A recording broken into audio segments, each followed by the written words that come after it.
Hi, this is Paul. Kale Zelden, who does the General Eclectic podcast with Rod Dreher, sent me a little note about the recent conversation he had with Rod. And I was really glad he sent me the note because I thought the conversation was excellent.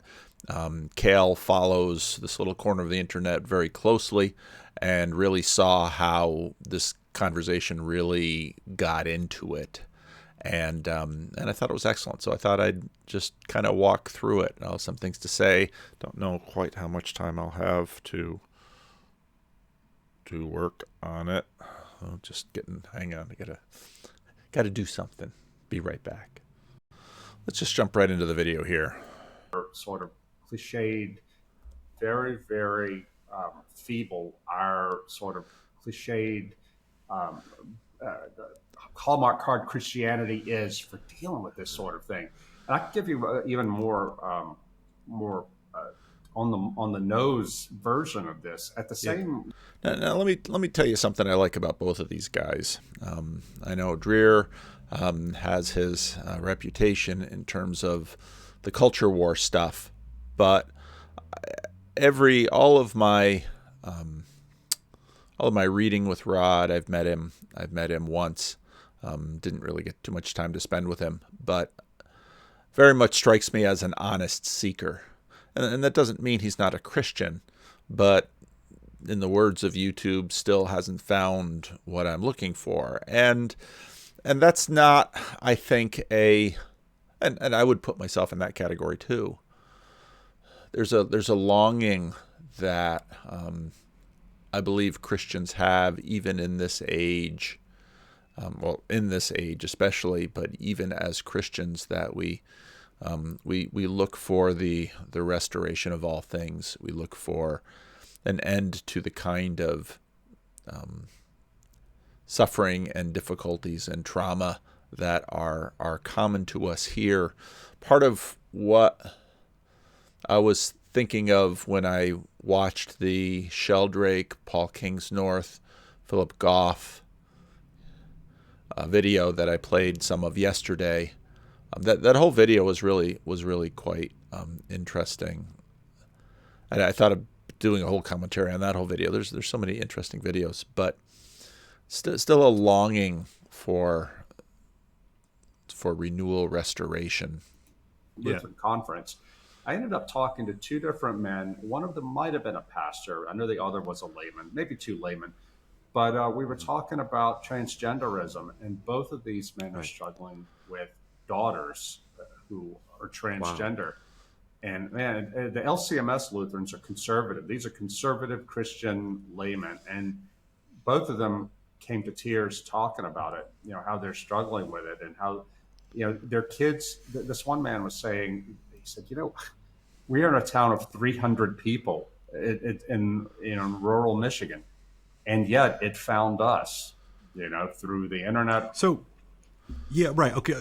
How does that happen? I mean, I think maybe, again, for those, though I'm concerned that people are going to say, yeah, we've heard Rod and Kale talk about this before, but I think it is one of those things that clearly bears repeating. Yeah. How does it happen that a Lutheran pastor or a serious layman, an active participant in the body of Christ, how does it happen that a daughter gets stolen and taken and kidnapped and raped? Yeah, so to speak. Yeah, I didn't get into that much with him, but I gathered from context clues that it was internet or just ambient pop. Well, and I've actually talking to a colleague of mine, raised four kids in the church, homeschooled K through 12. I don't even know if some of his kids went to college. And so all of the normal vectors of what Christians might consider contamination in terms of things that might lead their children astray. The Christian Reformed Church in some ways has made a determined effort, more than most given its network of Christian day schools, to try to raise up children within the denomination, within the tradition, within the faith. And my impression is none of these bulwarks really can stand against the world if we decide we are going to somehow put our trust in them. What so often we long for is a formula to somehow secure our loved ones, ourselves, against the ravages of what's going on in the world. And from what I see, no, there is none. Popular culture. But I think what got to me about this was I put myself in these men's shoes. How would I deal with it? And I asked one of the guys, his daughter is, I think, 16 or so, and the other, his daughter's in her early 20s. So it's a different situation there. But I asked the father of the teenager, like, how do you deal with this? And the guy was just so torn up. And he was talking about what a struggle this has been in his marriage. Because they're both so wondering, how did this happen to us? And how can we love our daughter? And they're not letting her do hormones or anything like that. They're just trying to hold on to her so she knows that they love her, that God loves her, and he's not going to abandon her. But, I thought, there before the grace of God go I. And that's something that I don't think I've ever thought about with regard to the trans stuff. But the more I meet people and hear from people who are a lot like me, have the same faith convictions, same politics and all that, and bam, this has hit them. It's made me realize that I need to figure out how to be more merciful, in the sense that, to wonder, how do we deal with this? Because it's not like a manual that you can open up and it tells you, this is the thing to do. Benjamin Boyce, a YouTuber, that I follow a decent amount, he has had a series, really many, many hours of conversations with detransitioners over the last couple of years. And, he really talks, at great length about with them, like with these young people who have been enraptured by this ideology, this spirit, if you will. And I'm always struck by the fact, we really do have to contend with the fact that on some level this is compelling, right? That at any time you see something that has scaled out like it has, that has reached people in small little 300 person communities in Michigan, and various neighborhoods in urban districts, et cetera, right? This is not something that is merely a localized phenomena. The fact that it has been so successful in its replication, I think, is something that we really have to contend with. And what is it exactly is compelling about the lie that you can believe you are born in the wrong body? What exactly does that hijack in young people that is clearly more compelling than the gospel? Yeah.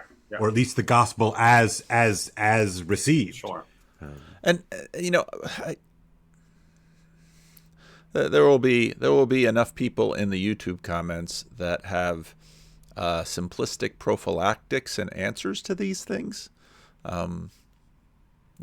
YouTube comments are, you get to have your comment. Every now and then someone will accuse me of taking down their comments. I've only erased 2 comments, that apart from the normal Bitcoin and porn comment spam that comes through.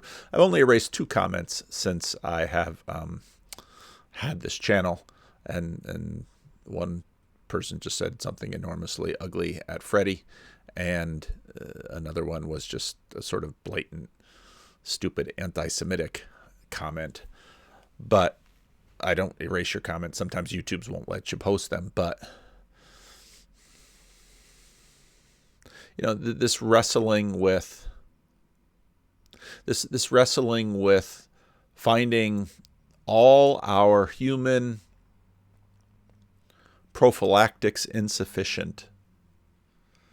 This goes all the way back to Judas. One of the 12 betrays Jesus. This is a part of the Christian life. It's a part of the Christian journey. I think it connects with Maybe I'll just find that C.S. Lewis quote that I love so much about this. The Christian doctrine of suffering explains, I believe, a very curious fact about the world we live in. The settled happiness and security which we all desire, God withholds from us by the very nature of the world. But joy, pleasure, and merriment he scattered broadcast. We are never safe, but we have plenty of fun and some ecstasy. It's not hard to see why. The security we crave would teach us to rest our hearts in this world, and the various things, good things, that we try to give those we love. They might be catechesis, they might be Christian schools, they might be a Christian home, they might be a disciplined childhood, all sorts of things. The security we crave would teach us to rest our hearts in this world and oppose an obstacle to our return to God. A few moments of happy love, a landscape, a symphony, a merry meeting with our friends, a bath, or a football match have no such tendency. Our Father refreshes us on the journey with some pleasant inns, but will not encourage us to mistake them for home. Well, this is something that all these Lutheran pastors that I was talking to are going to have to grapple with, and every pastor and every parent. And I think it comes down to identity. We are living in what you and I have called liquid modernity, following Zygmunt Bauman, and there are no guardrails. I think, for example, I talked about this on my blog. On the blog, I went to a boarding school my last 2 years of high school, where the guys, about 100 guys, who lived in an all-male dorm. The girls lived in an all-female dorm. This was in the 80s, and there was an immense amount of sexual tension in the guys. We're 16, 17, 18-year-old boys, right? And but there was, to the best of my knowledge, there was not a lot of homosexual activity. There was some of it. There were a couple of guys who were out, and nobody cared. But there was, I think, there was some opportunistic stuff. Just guys being so horny that whatever. Yeah, exactly. But the point I'm trying to make here is, I think that it was still taboo enough. Homosexuality was still taboo enough to where people didn't go there. They stopped themselves. Now, though, I think it's a great anecdote and a story which gets into both the rightness and the wrongness of the social constructivist perspective. And social constructivism is real in many cases. It's sometimes overblown and then sometimes immediately underappreciated. And some of the real questions I have for the rise of this transgenderism contagion. And that's what it is, because, of course, prior to, now, first of all, part of our difficulty is that all of our metrics are themselves so short-lived. We've had psychology for 100 years, a variety of things only studied scientifically within a very narrow range of cultural settings, pretty much within the West. Of course, people tried to go back and project into other cultures and other centuries, but there's so many different variables in that type of thing that it's very different. So we just have very little idea why, let's say, in my class of 88, I think maybe. So 88 kids that I met, about 100 kids that I went through K through 12 with in our Christian school. Now, decades later, one, maybe two of them eventually came out as gay. No cases of transgenderism.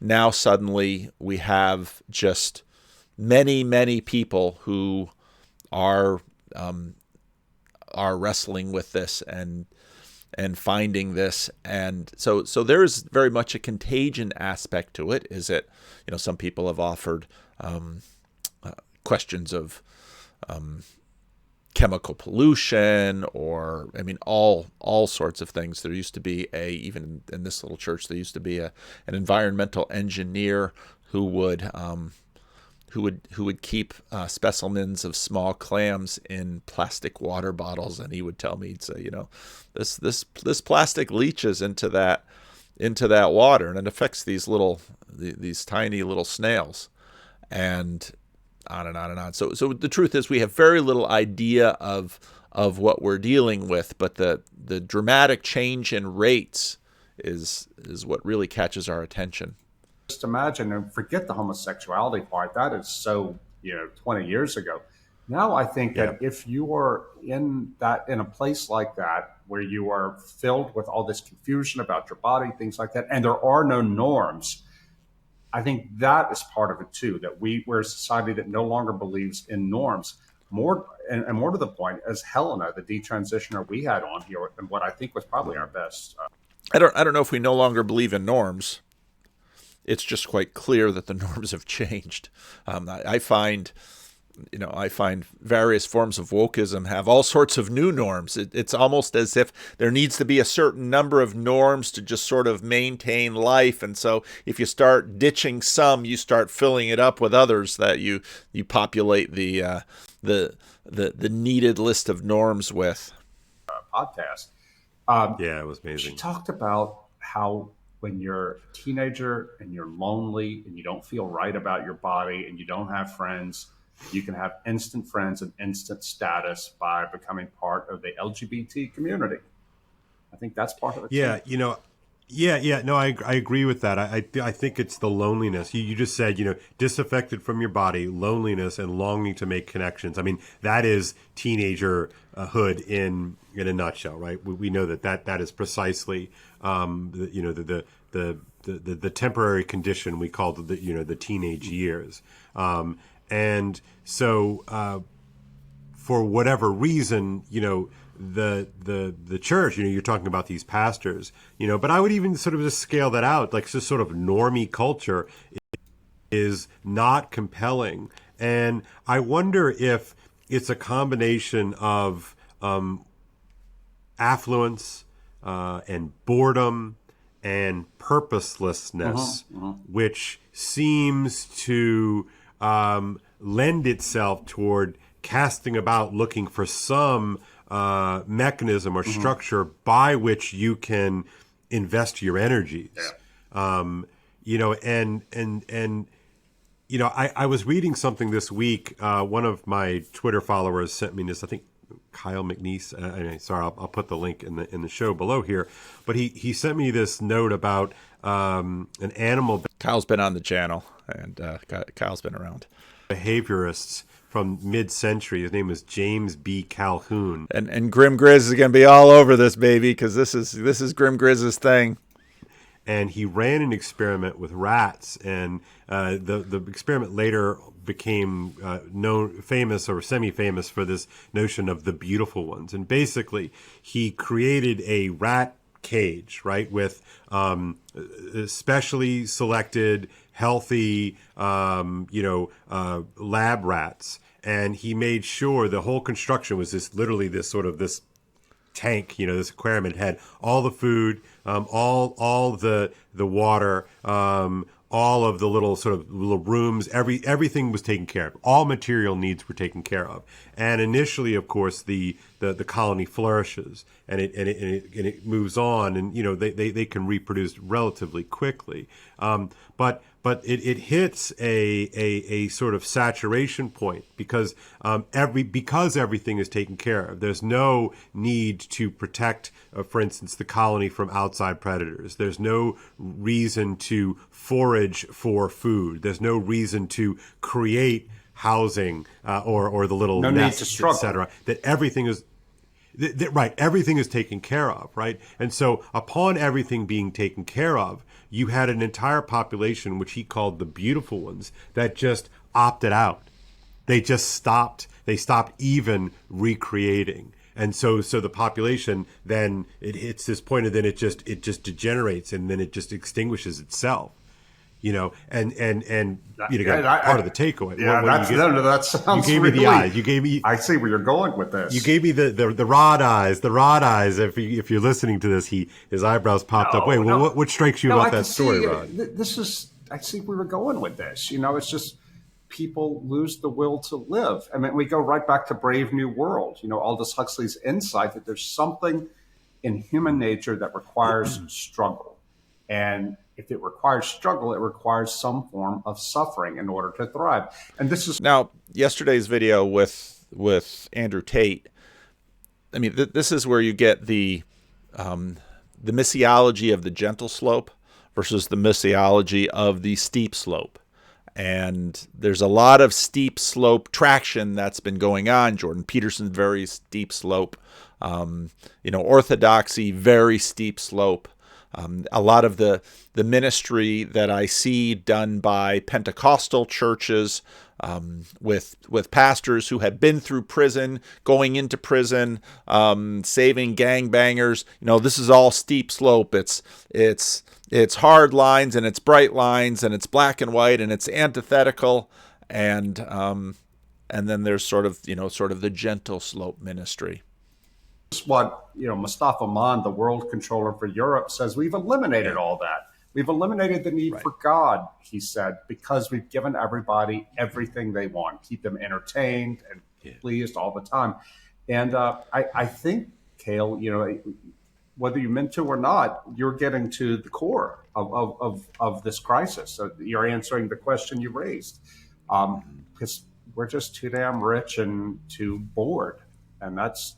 Well, and we don't seem to have an external clarion call to which and by which we orient ourselves, right? And I'm being sort of vaguely scriptural here with the clarion call, but in other words, if we don't have a sense of metaphysical calling outside of ourselves, right, then it becomes merely about pleasure. And it would seem that though so many of us are oriented toward and by pleasure, I count myself among them. I love a good meal. I love a good drink. I love a good game of golf, etc. But if that becomes the sole horizon of one's motivation, then it would seem that actually is a recipe for suicide. Extended over the course of a short lifetime. As part of my research for my reenchantment book, I became familiar with the work of a German sociologist named Hartmut Rosa, Hartmut Rosa. And he wrote a book, I think the title of it is Resonance in English. And it's about, it's about is disenchantment. And he said that, optimally human beings should feel a sense of resonance with the world around them. And you feel in some sense connected to it, that the world glows from the inside. Little resonance, a sociology of our relationship to the world, Hartmut Rosa. The pace of modern life is undoubtedly speeding up, yet this acceleration does not seem to have made us any happier or more content. If acceleration is the problem, then the solution, argues Hartmut Rosa, is this major new work lies in resonance. The quality of human life cannot be measured by simply in terms of resources, opinions, moments of happiness. Instead, we must consider our relationship to or our resonance with the world. Reminds me of what Rafe was saying to John Vervaeke. If what we've postulated in this conversation is correct, right? Meaning in life is from being well attuned into these relationships within the self, body, mind, self to environment, self to social relation with others, self to higher powers, and past and future. That's actually about drilling into here. It's not about going there. Yes. Right. I agree. And to your point, social media tends to exacerbate at least certain versions of Gnosticism. I don't want to paint all of Gnosticism in one brush, but and I can't remember who said it. The fully automated luxury Gnosticism. Yeah, Mary Harrington. Harrington, and how we are increasingly trying to escape from our embodiment. Again, people not realizing how this is, ancient. They think it's new and radical. And it's like, no, this is an ancient idea. Well, how do we disenchant the world? How do we lose that resonance? He said it's a four-stage process. First of Yeah. all, we look to the world around Wow. us to see what's out there, which is what we all must do. Second, we find a way to make some sort of meaningful contact with some aspect of the external world that we want. And then we figure out a way to bring it under our control. And after we bring it under our control, we instrumentalize it.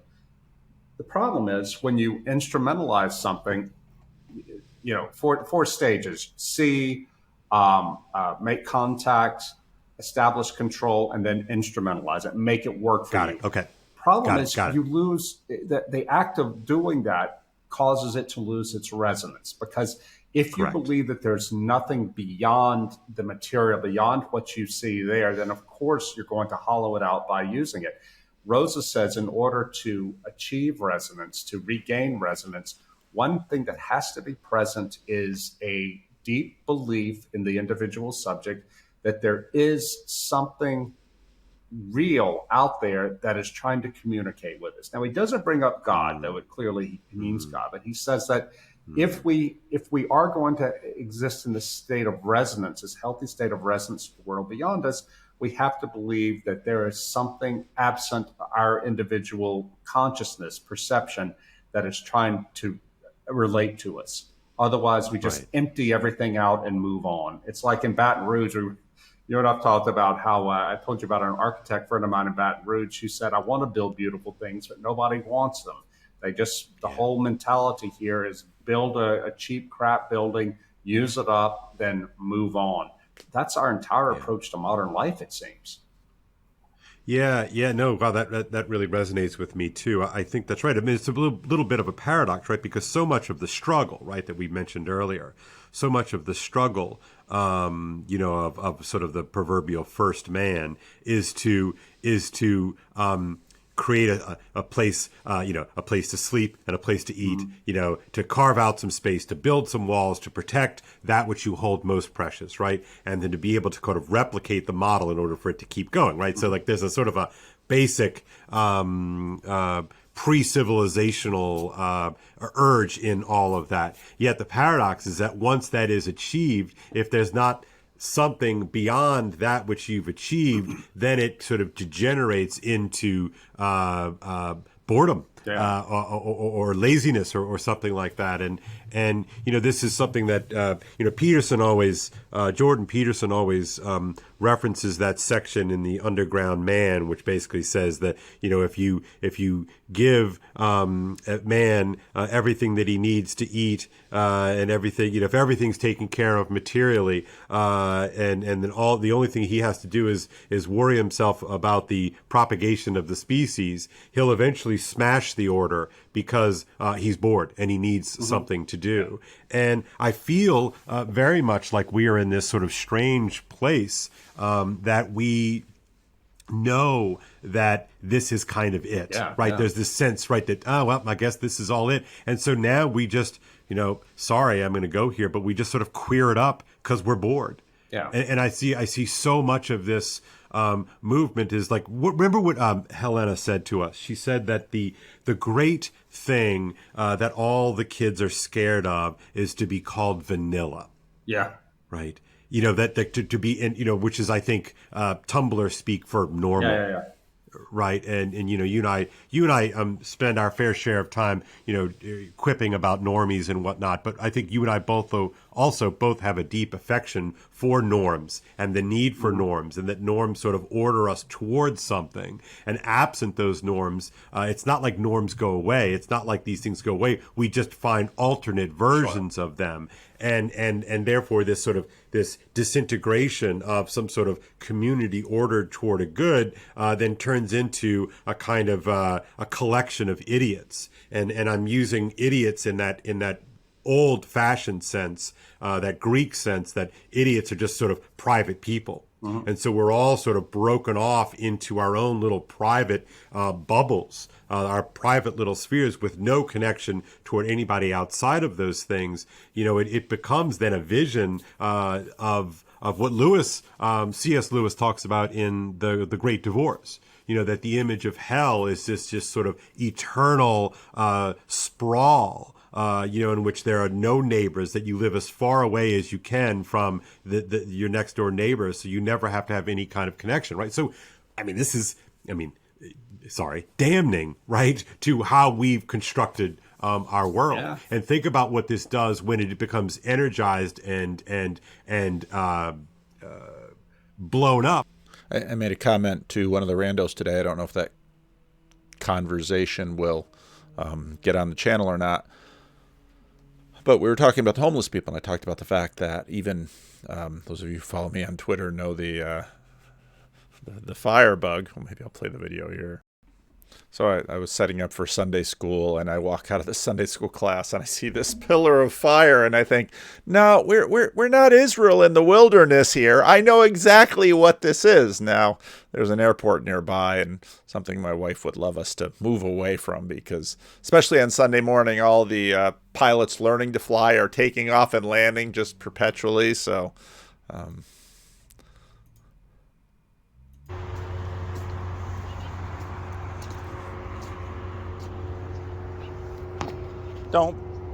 Don't build fires.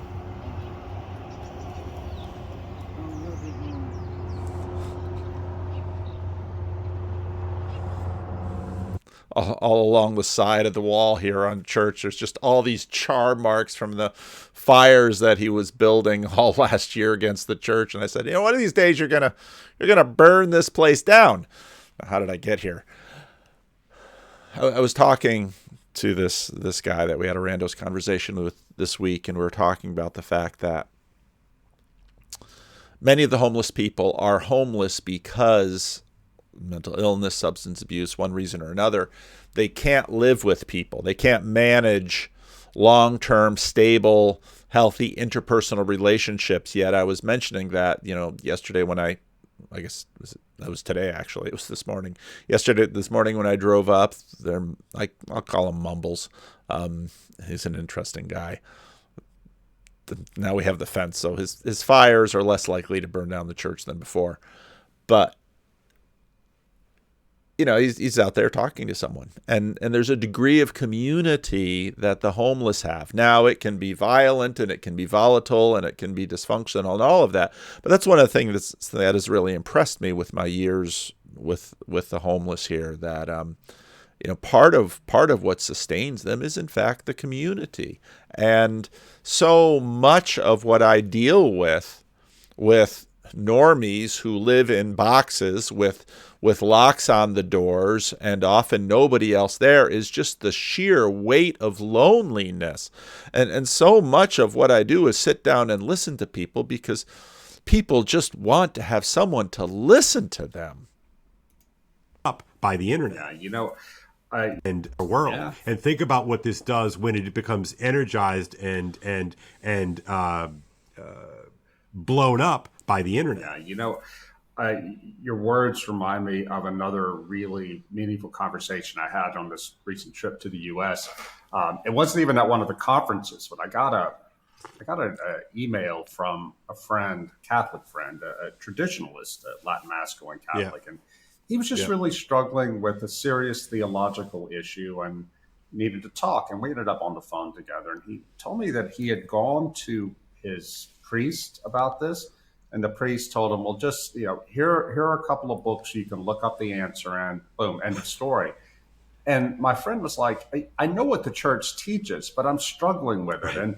It was so telling about the mentality of this priest. And I think a lot of conservatives are like this generally, conservative Christians, like, oh, just look the answer up. This will tell you what to do. Boom. This very legalistic, manualistic idea of how to contend with problems in the world. And that came to mind, too, when I was reading this essay by Michael Hanby, the Catholic philosopher of science. We need to have him on the show sometime. But I love that. That would be fantastic. He was critical. This essay he wrote for newpolity.com. You can put it in the show notes.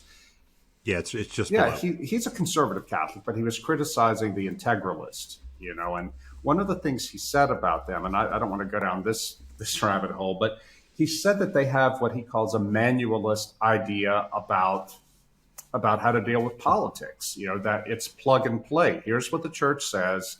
All we need to do is get the right authorities in place to implement it. Boom, problem solved. And Hanby says that this is just not realistic, and maybe it never was realistic. Why does he say?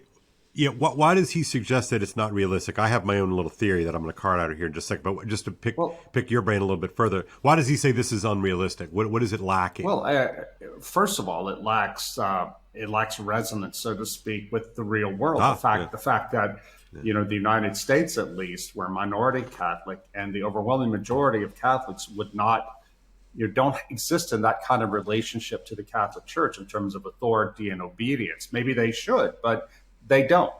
And secondly, it is a way, as I recall Hanby, this is a way of not dealing with the deeper fundamental problems of our politics today, which is a lack of authority. And you can't simply just point to the official teaching, the encyclicals and all that, and say, everybody snap to it. We have it all laid out here. These things require much deeper encounter with historical contingency, with who we are as people. I mean, it requires real struggle. Hanby's ultimate complaint is we're living through a metaphysical catastrophe. That's his words to describe life in modernity, meaning that we don't have a shared metaphysics. We don't share a common story that tell us what reality is, and so therefore it becomes much more difficult to do politics. So two things pop into my head as you relate this about Hanby's piece. Number one, it seems to me that the critique of integralism and integralism-like concepts and plans, maybe, or scripts, is that they're hopelessly left hemispheric in the Ian McGilchrist terms. Yeah, right? You're exactly right. Yeah. Yeah, so that it is sort of mapping. It is using the left hemisphere. Now, what's part of why I really like this video is because Kale, again, is a close follower of this little corner of the internet, and he's really sort of integrating a lot of our conversation into this conversation with Rod, who, Rod knows who Peugeot is. I don't know if Rod has paid any attention to Vervaeke. Rod's been busy with a whole bunch of his other things, and so I don't think that he's watched that closely. But Kale is sort of nicely bringing all this around into the conversation, I think doing it quite skillfully. Fear, pretending that sort of accounts for the totality of experience, right? The totality of lived experience, and it simply can't. And of course, it's very tempting for intellectual people like us. It's very tempting for people who like books, who like encyclicals, who like philosophy and like theology, to think that, well, if we can just sort of dot our I's and cross our T's, we've got the perfect plan. And on that bit, I love that. There's a hilarious scene in Dostoevsky's novel called Demons, or The Possessed, or The Devils, depending upon which translation you use. But I remember there's this funny scene in which the real brains behind the left-wing cell that is being sort of groomed and fostered for a sort of a radical takeover, the philosophical engine behind it. There's this guy, and he has a treatise in which he starts off with the premise of total equality, and he's frustrated because every time he works out this plan, this very left hemispheric plan, that it ends in absolute tyranny, right? And he can't get out of this thing, and he's so frustrated that he can't get his sort of spreadsheet model of the world predicated on absolute equality to end in any other place except total annihilation. So that's my first thing, and so I think Hanby's right. I mean, obviously, one of the things that I noted today was I mentioned it in yesterday's video about Andrew Tate,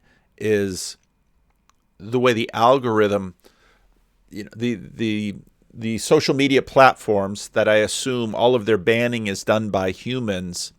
The algorithm is just running.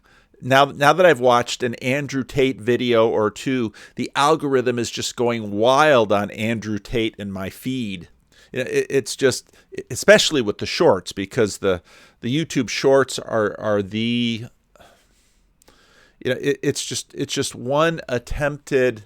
Now I've watched some of the Huberman video, so I don't want to say dopamine trigger, but it's just one glandular trigger after another. Okay, it's the manosphere thing, and it's the all the Andrew Tates, and of course there's little techie stuff because I watch about as many techie videos as I watch anything else because I love my little techie projects. But it's just one thing after another. And okay, so the controllers of YouTube say, all right, no more Andrew Tate out there, but don't dare exile him from the algorithm because the algorithm's going to make hay. And Twitter can ban Peterson, but they sure want a lot of Peterson chatter on the video on the platform. And you just see this all over, and it's like, well, looks like the artificial intelligence is breaking out of its containment system. We're bringing it up for a reason. It resonates with me. Is that it's not real. Yeah. What these people are suggesting doesn't deal, as you say, with what he talks about, a metaphysical catastrophe. Now, what do you mean? What do you take him to mean by this notion of a metaphysical catastrophe? That in the modern world, we no longer share the conviction that everything around us is founded in the transcendent, in the spiritual, and this what gives the material its meaning. I'm reading right now, in fact, just before we came on, this great book by Matthew Pajot, Jonathan Pajot's brother. Like the language of creation. Yeah. It's awesome. really something. It's a small book. It's easy to read, but difficult to digest in the sense that his ideas are really big. But one of the things he says is that in biblical cosmology, we have to relearn the language. We have to relearn how to read the world. We have to read everything that exists as having meaning, as having symbolic meaning. He said, this is how it is in the Bible. He said, so for example, when you read about Jonah and the whale, we might think today, well, there's no way a whale could swallow a man, and and he said that's the wrong way to read it. He said, and for the ancients, they would read that story as the whale symbolizing a spiritual truth, and so that's how they take it. It's a different level of interpretation. And I think that this must be what Hanby is getting at, that as we moved into modernity, we have lost that felt sense and that metaphysical realism, to use philosophical language, which is to say what was the dominant and the only philosophical stance of the High Middle Ages. We lost that when nominalism took over. And I don't want to get into the weeds here, but basically we used to believe that there was an intrinsic connection between heaven and earth, between the spiritual and the material. That began to separate at the end of the High Middle Ages, and now we're in a point where, to follow the guy from Demons, if you, in order to extend full human power over the material world, you have to kick God out, and there's no way for it to be anything other than a tyranny. Yeah, and therefore you can now again, just a la Andrew Tate. I hadn't put that together until you guys put it together in the comments section, but a la Andrew Tate, it's not just without God, because just believing in God, and also there ton of good comments in the Andrew Tate video. I had a lot of fun. In fact, again, I want to play with shorts a little bit, not because I want to sort of trigger all of you glandularly, but I think shorts might be an effective way for me to respond to comments. And so I've mentioned to some of you, I'm building a new office PC. I'm reorganizing my office. I'm trying to carve out little bits of time to get this messy room clean and in order, and with a whole new setup to make more videos. As if I'm not making enough. It's actually to make my video making even more efficient. And so that I can make videos of different time lengths, not just long ones like this of commentaries, but short ones. But yeah, tons of good comments on the Andrew Tate video, and some of you commenting that he didn't really change religions. He just found a religion that would sort of, accept his worldview. And that's where all of this talk that I've heard for all of my life about, well, if they'd only find God. No, it matters what God and what religion. And, I still have in the back of my mind, I want to do some commentary on Lex Friedman's, I don't know if it's Friedman or Friedman's conversation with John Vervaeke, because I thought it was very good. But part of, John often makes the point that religions,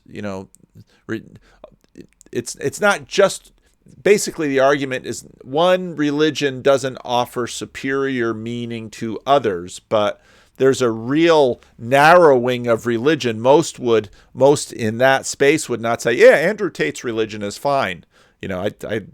I'm so glad I found Andrew Tate, because now I sort of have another stock figure for all sorts of things. Poor Sam Harris had to carry the load all by himself, and now we have Andrew.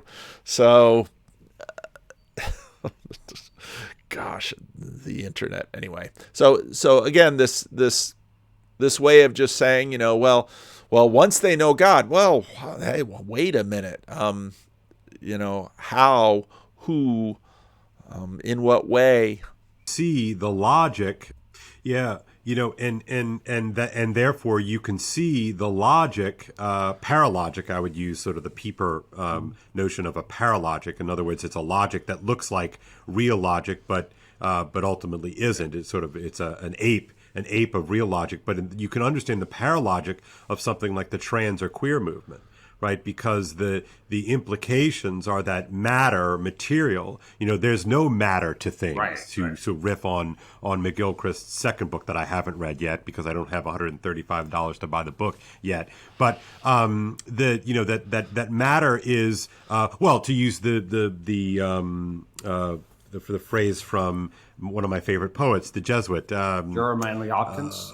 Gerard Manley Hopkins, right? The world is charged with the grandeur of God, right? And it's like we no longer believe that the material universe is anything other than, to use a Heideggerian phrase, reserve, right? That it's just a sort of a warehouse in which we can mine to craft and fashion whatever we want. And now that has radically come to include even our very bodies, Yep. right? And so that the butchering of the human body is the logical extension of the loss of the sense that matter carries meaning. Yeah, and Yuval Noah Harari, not one of my favorite intellectuals, but he's favorite intellectual, Silicon Valley. They love Yuval. He had a very pithy phrase. He said that modernity can be summed up like this: man exchanged meaning for power. In other words, in order to gain power over the world, to instrumentalize it, we surrendered the idea that matter had intrinsic meaning, because that would entail, intrinsic meaning to matter would entail limits on what we can and can't do. Well, we're not going to put up with limits. However, we're now living the end game of all that, which is self-mutilation, mutilation of our children, and God knows where this is going. Well, of course, right, and we've mutilated our world, right? We have mined the deposit. We have mined the deposit of our civilization to fashion, the false gods of our own creation. And so, I'm not at all surprised, that this is where we're going. I am struck. I happen to be reading Sir Gawain and the Green Knight right now. I'm teaching it with my classes.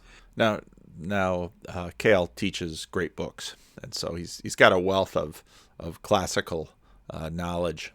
And it's such a great book. It's so wonderful, but it really captures a world that has sorted out this balance between power and meaning. Well, can you give us, for those who haven't read it, can you give a very brief description of the book and of the story?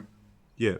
Sure, sure. So the story it takes place called Sir Gawain and the Green Knight, and it takes place in Camelot. So we're dealing with King Arthur and Guinevere and all of that. So that's the world in which we're living in, and of course the opening of the second stanza talks about Arthur being the most courteous king of all, like the famous Arthur, right? And so it got me really to be thinking. Anyway, there's a long story. A Green Knight shows up, challenges the court, says you're all a bunch of phonies. You won't even play a game with me, and so he challenges them to a game. Arthur's like, fine, I'll do it. And the game is that it'll be an exchange of blows. You get to go first. You get to take this axe and take a whack at me, and then in a year and a day, I get to do the same thing to you.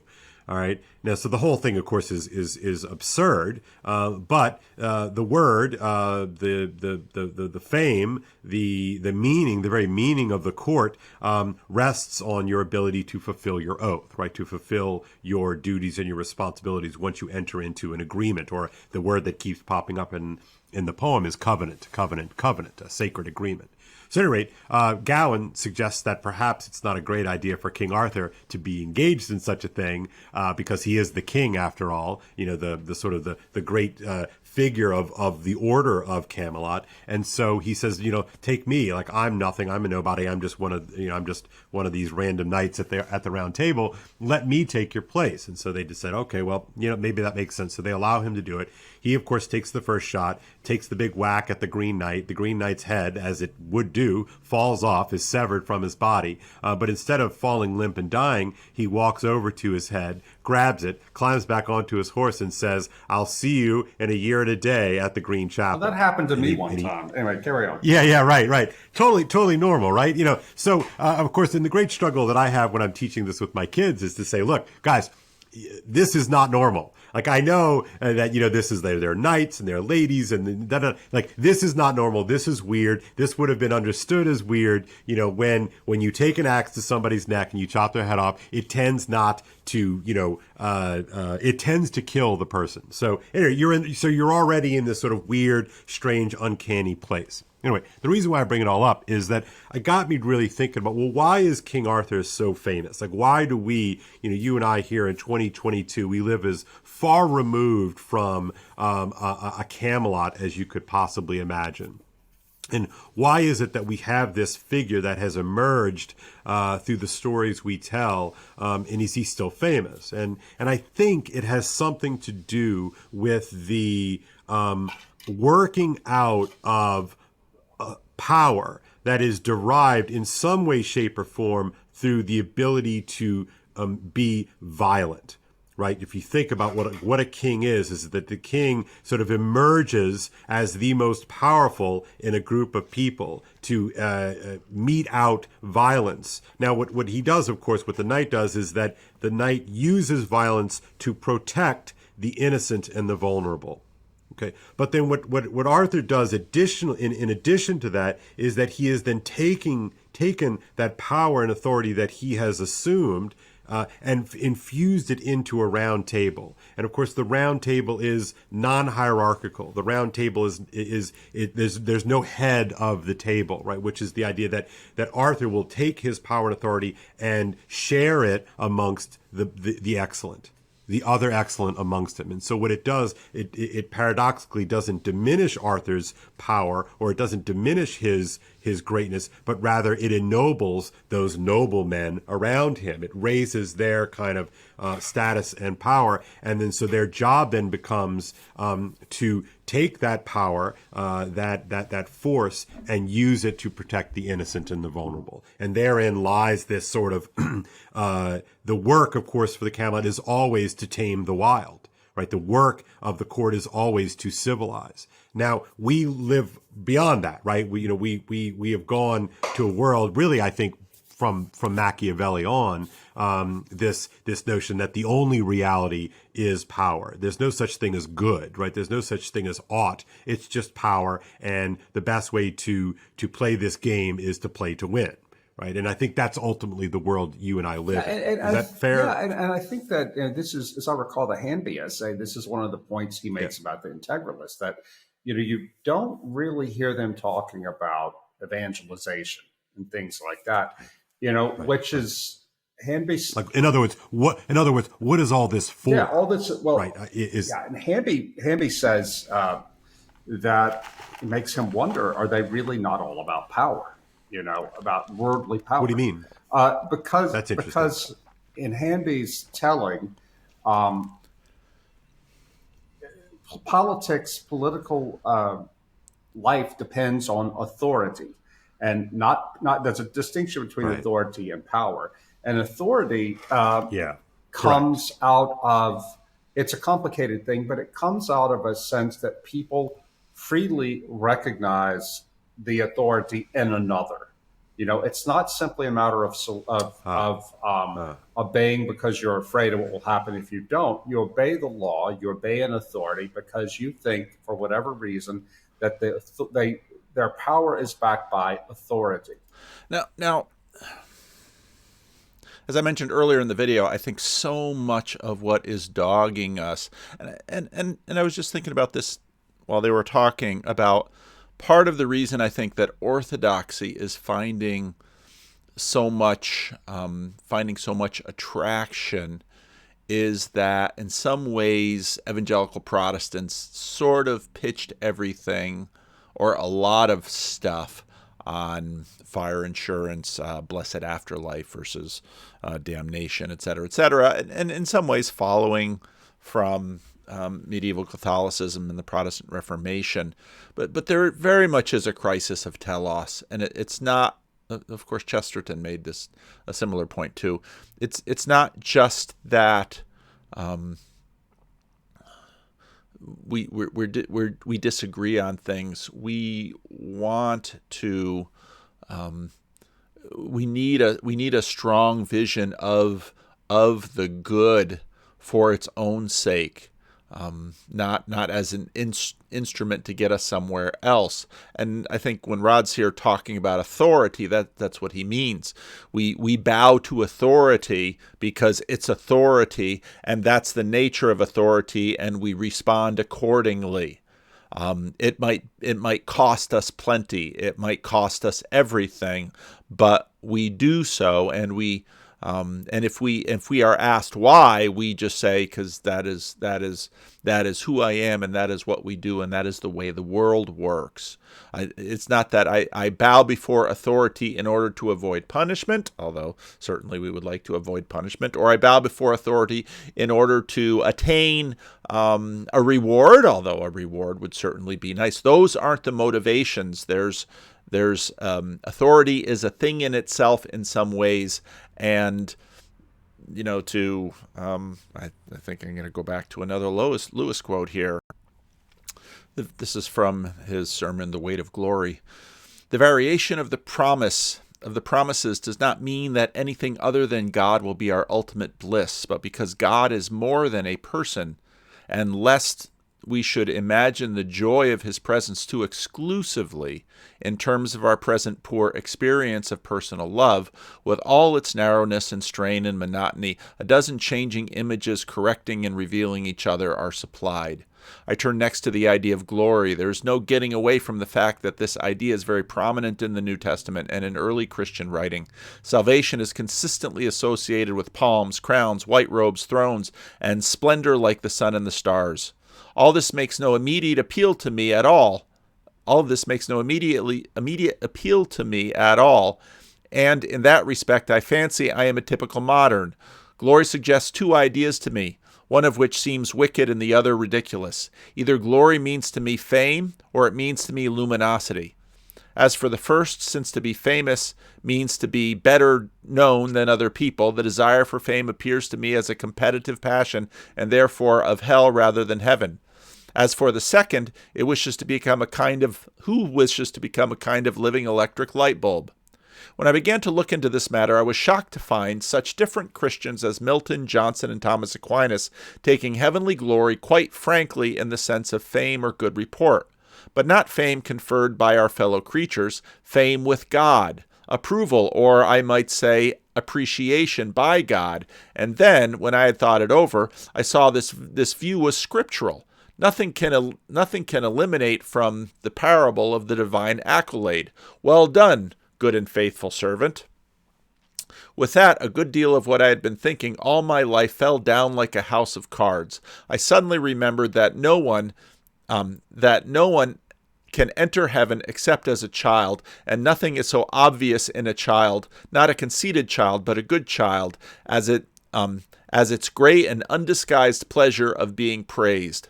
Not only in a child, either, but even a dog or a horse. Apparently, what I had mistaken for humility had all these years prevented me from understanding what is in fact the humblest, most childlike, most creaturely of pleasures, nay, the specific pleasure of the inferior. The pleasure of a beast before men, a child before its father, a pupil before its teacher, a creature before its creator. And that, I think, is part of what we long for with respect to authority and what it is. In other words, when like a realness. Yeah. There's like a realness real to it, or yeah, something. exactly. Yeah. And this is, I hope I'm not getting Michael Hamby wrong. His essay was complex, but this is one of the things that concerns me about not just the integralists, but just generally the problem we Christians have today with trying to figure out what to do in terms of politics in a post-Christian order or lack of order. I mean, right. Hamby says that we have to contend with the fact that the world was once Christian, our world, and no longer is, and that has tremendous political implications. Hamby says the integralists like to say, well, the law is a teacher, and he said, yeah, but that's kind of a bromide. When you have a society where nobody knows where authority comes from. What's that? Yeah, I was just going to say the law absent spirit is just a tool of tyranny, right? Exactly. In other words, it's tyrannical if it's absent of its animating spirit. Well, it's the grand inquisitor, animating spirit. Well, and you can't read something like Psalm 119 and how many of the Psalms, and these of course were much to my friend Jacob's perhaps frustration. Part of what Calvinists did is sing the Psalms exclusively, and so some of those Psalms, even into this period where that practice was given up in the Christian Reformed Church, I love your law, O Lord.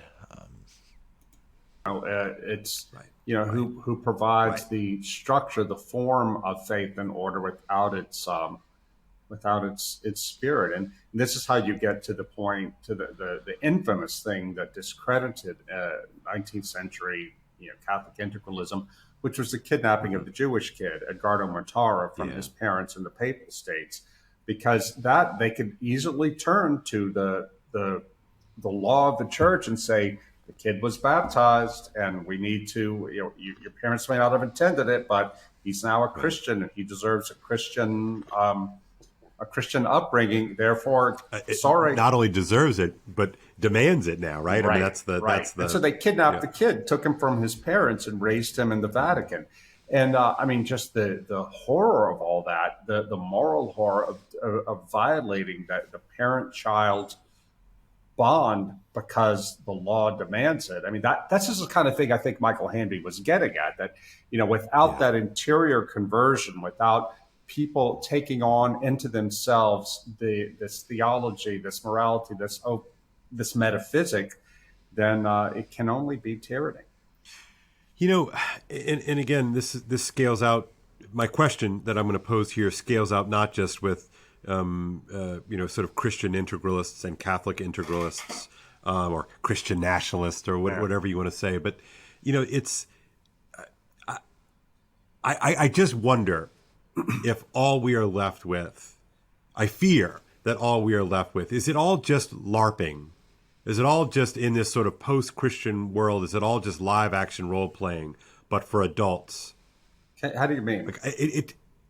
Well, in other words, you sort of say these sort of bold things. You sort of say, because you're not in an actual position of power. You're a theoretician. You're a pundit. You're a thinker. You're a philosopher, and you're just sort of saying these things, right? And we all have our little macros. Da da da, order toward the common good. Da da da. All these little things, right? And again, like they make a certain amount of sense to me. I get it, but what if you were actually in power? Like, it's like I remember what I used to think of, like, well, what does a dad do? Like, what does a husband do, when I was 18 or 19 or 20? And it's like, it's all abstract because I'm not actually living those things out. I mean, what is it actually like to live out a life in which you are actually in authority? Yeah. Would it bear any resemblance to what you theorize in this sort of left hemispheric activity?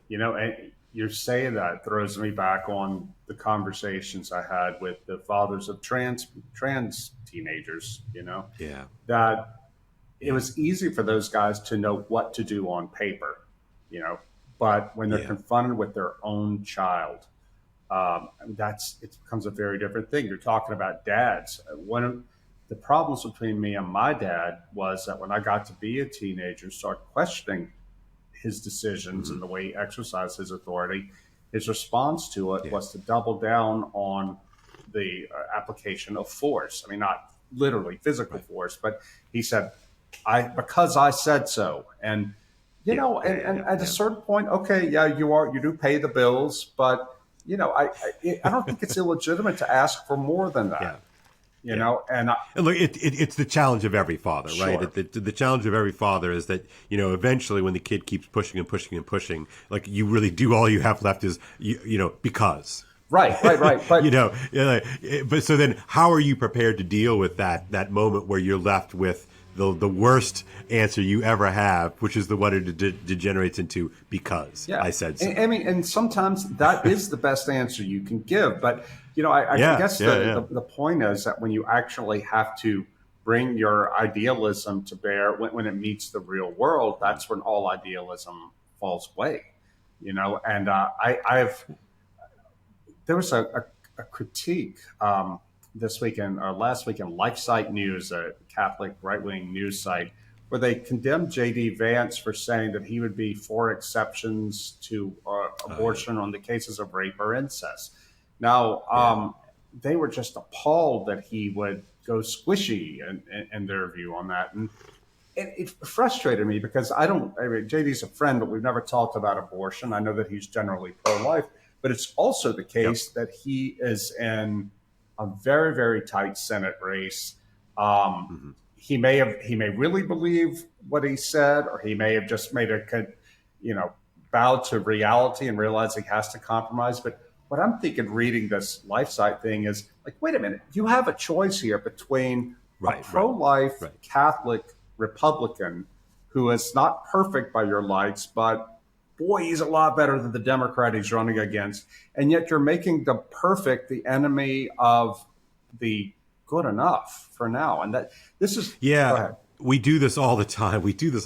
Right? And it's very frustrating, right? That the choice is pretty clear. I mean, in terms of you're talking about with J.D. Vance and Tim Ryan, Tim Ryan, I think his name is Tim Ryan. It's like one, and that's a sort of an argument that I've never understood the pragmatism or the lack thereof of the pro-life movement in this regard. Yeah. Well, Cardinal O'Connor, when I was living in New York in the late 90s, Cardinal O'Connor was pretty sensible about it. He said, I'd like to see all abortion outlawed. Probably not going to happen. I'll take what I can get right now and keep fighting for more. That's realism, Similarly, we're seeing this happen right now with the whole Ukraine thing. It's like, of course, Russia was wrong to have invaded. Russia shouldn't have invaded. Right. But, but the people in Washington who are saying, we can't stop until Ukraine has driven Russia out of Donbass and Crimea. I'm like, okay, but there are nuclear weapons involved here. These aren't abstractions. We have to, in order to make exactly. Go ahead. Yeah. It's so easy to be perfect and pure in the abstract, right? I can make a perfect spreadsheet of how I want this to actually go down, right? And it all works out perfectly. But then, like, Okay, but then now all of a sudden real people are involved, right? Real situations are involved. And so how do you take this stuff, out from this sort of ideal workshop space and infuse it into the world in which we actually all live? And this is what I'm asking about in terms of LARPing. It's all live action role playing. It's like everything exists in pretend Building space. brands. And yeah, right. And look, this is, Twitter and Facebook and Instagram and all of our socials, exacerbate the unreality of sort of purity and exacerbate the unrealities of the perfect. It's like it's not real. There's no grounding in the real. And just the other day, another one of these Senate races, and some poor, I'm sure, very good liberal reporter is asking Fetterman, the Democratic Senate candidate for the state of Pennsylvania, something about abortion restrictions, and he says none. You're just like, wait, none? He says, what about the really? third trimester? Yeah. No, none.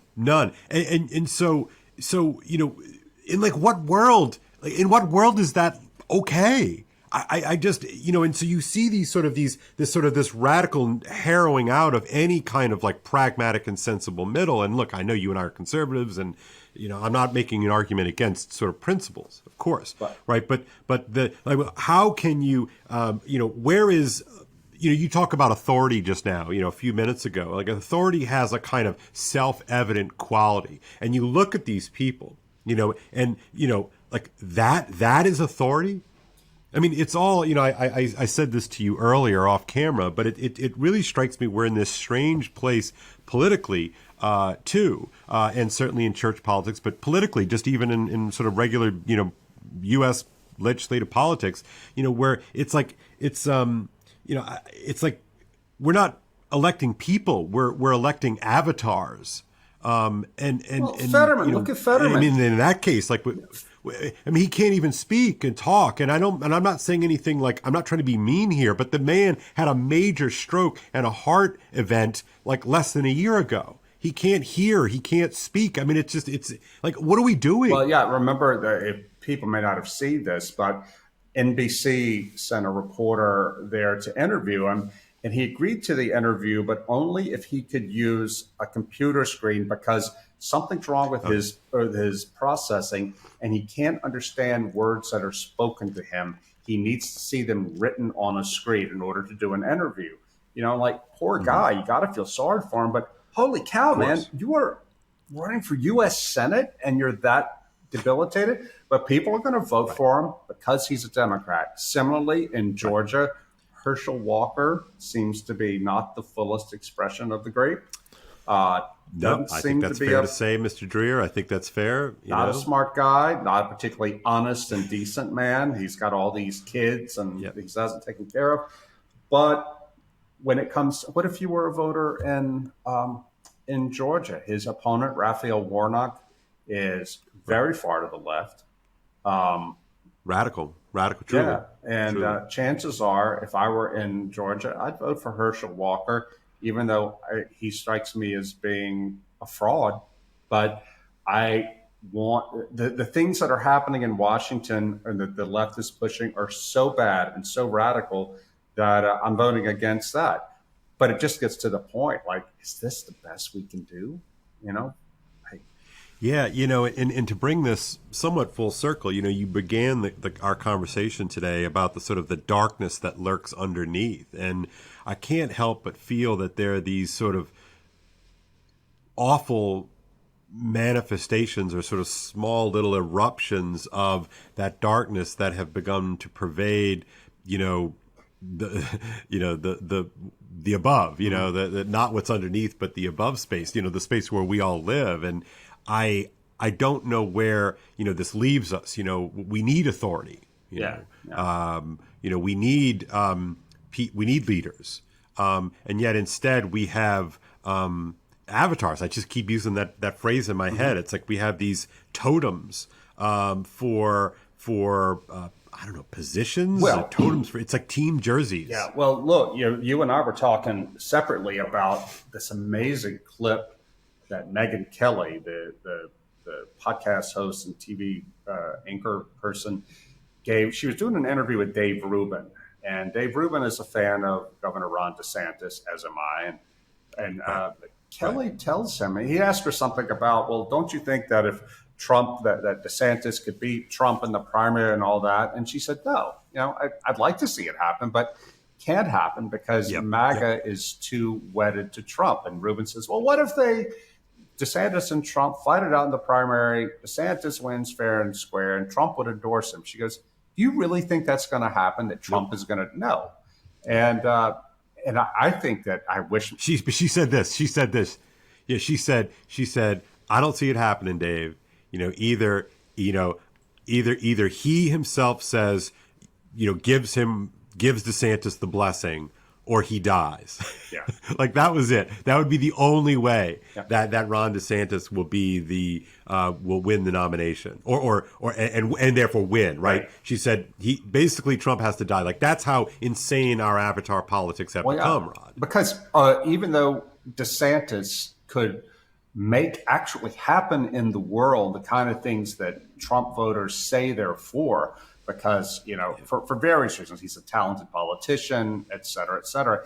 They don't care about that. They want the thrill of owning the libs and watching Trump stomp on the libs, even if he doesn't get anything done. And that's fundamentally decadent.